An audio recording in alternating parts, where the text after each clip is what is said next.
तो चलिए लेकर आ गया हूं एक और एटॉमिक स्ट्रक्चर का प्यारा सा सवाल जिसमें पूछा गया है स्पेक्ट्रल लाइंस के बारे में और इलेक्ट्रॉन के ट्रांजिशन की सिचुएशन दी गई है। अगर आप उस ट्रांजिशन के सिचुएशन को सोल्व कर लेते हैं तो आप स्पेक्ट्रल लाइंस कैलकुलेट कर लेंगे। तो हमेशा की तरह एक बार आप वीडियो को पॉज करेंगे, क्वेश्चन खुद लगाएंगे, उसके बाद वीडियो प्ले करेंगे और देखेंगे मैं इसको कैसे सोल्व करता हूं। और जैसे जैसे स्टेप्स को फॉलो करता हूं उस स्टेप्स को आपको ध्यान से समझना है और मुझे उम्मीद है काफी बच्चों का आंसर सही आएगा। ठीक है, चलिए तो आपको कुछ समय देते हैं, वीडियो को पॉज करिए और एक बार इसको सॉल्व करिए। तो चलिए आइए अब मैं आपको क्वेश्चन करवाता हूं कैसे अटेम्प्ट करना है। तो बच्चों देखिए क्या बोला हुआ है, इसमें बोला हुआ है during transition an electron present in hydrogen atom travels a distance of 0.7935 nanometre. यानी जब ट्रांजिशन होता है तो एक इलेक्ट्रॉन हाइड्रोजन एटम का ग्राउंड स्टेट से उठता है, ऑब्वियस है ग्राउंड स्टेट से गया होगा, और वो कितनी दूरी पे जाता है 0.7935 नैनोमीटर दूरी तय करता है। अगर मैं आपको समझा दूं बच्चों, ये है हमारा न्यूक्लियस, ठीक है, ये हमारा न्यूक्लियस है, ये हमारा फर्स्ट ऑर्बिट है। और सब जानते हैं फर्स्ट ऑर्बिट तक की जो दूरी है, जो फर्स्ट ऑर्बिट तक की दूरी है, ये इसे हम R1 कहते हैं। क्या बोलते हैं? R1, radius of first orbit. फिर ये किसी ऑर्बिट तक गया होगा, वो हमें पता नहीं, कुछ दूरी ट्रेवल की इसने। जो दूरी इसने ट्रेवल की बच्चों, यहां से जब इलेक्ट्रॉन गया, यहां से जब इलेक्ट्रॉन गया, यहां से जब इलेक्ट्रॉन ट्रेवल किया आगे, तो कितनी दूरी ट्रेवल की उसने बच्चों? 0.7935 नैनोमीटर। तो आपको सबको पता होगा कि ये जो दूरी है, ये जो दूरी है, वो मुझे पता नहीं है कौन सा ऑर्बिट है, क्वेश्चन मार्क है मेरे लिए, तो मुझे तो नहीं पता है कौन सा ऑर्बिट है, लेकिन मैं इसको RN लिख देता हूं। क्या लिख देता हूं? RN।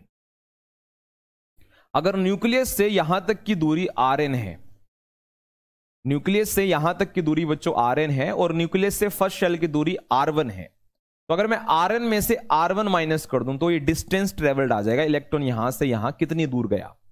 तो nth ऑर्बिट का रेडियस में से अगर मैं फर्स्ट ऑर्बिट का रेडियस माइनस कर दूं तो इस ऑर्बिट से इस ऑर्बिट में कितनी दूरी है ये आ जाएगा। तो सिंपल है बच्चों, ध्यान से देखना।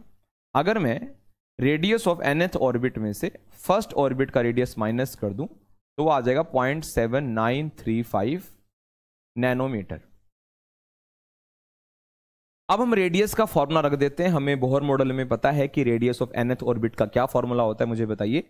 तो सर ये होता है 0.529 n स्क्वेयर बाय z, और z हमारा 1 है, माइनस R1 0.529 n स्क्वेयर मतलब 1 का स्क्वेयर बाय z, z यहां पर 1 है। अच्छा, ये दूरी एंगस्ट्रॉम में होती है, ये जो आप फॉर्मूला याद किए हुए हो 0.529 n स्क्वेयर बाय z, ये एंगस्ट्रॉम में होता है, और दूरी हमें दे रखी है बच्चों नैनोमीटर में, तो इसको एंगस्ट्रॉम बना लो। तो नैनोमीटर को अगर आपको एंगस्ट्रॉम बनाना है तो 10 से मल्टीप्लाई होता है, ठीक है, क्योंकि एक होता है 10⁻⁹ मीटर और एक होता है 10⁻10 मीटर, तो 10 का रिलेशन होता है। तो अगर आप नैनोमीटर को 10 से मल्टीप्लाई कर दो तो ये हो जाएगा 7.935 एंगस्ट्रॉम। बस अब इसमें 0.529 कॉमन आ जाएगा, तो यहां आ जाएगा n स्क्वेयर माइनस 1।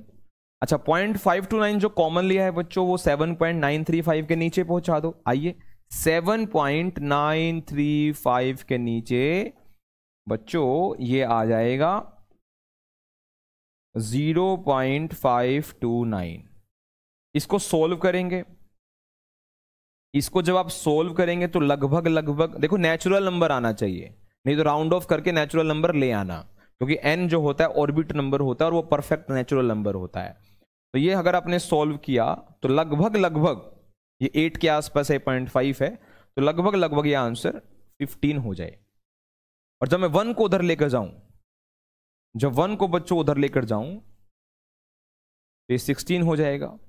और जब स्क्वायर रूट लेंगे बच्चों, स्क्वायर रूट लेंगे तो n की वैल्यू यहां से 4 आ जाएगी। यानी इलेक्ट्रॉन जो भागा है फर्स्ट ऑर्बिट से वो फोर्थ ऑर्बिट तक भागा है। कौन से ऑर्बिट तक? फोर्थ ऑर्बिट से, यानी ये फोर्थ ऑर्बिट है, ये वाला ऑर्बिट फोर्थ है। अब इलेक्ट्रॉन डी एक्साइट होता है, यानी वो फोर्थ से वापिस आता है फर्स्ट शेल में, तो कितनी स्पेक्ट्रल लाइंस बनेंगी? बहुत सिंपल है।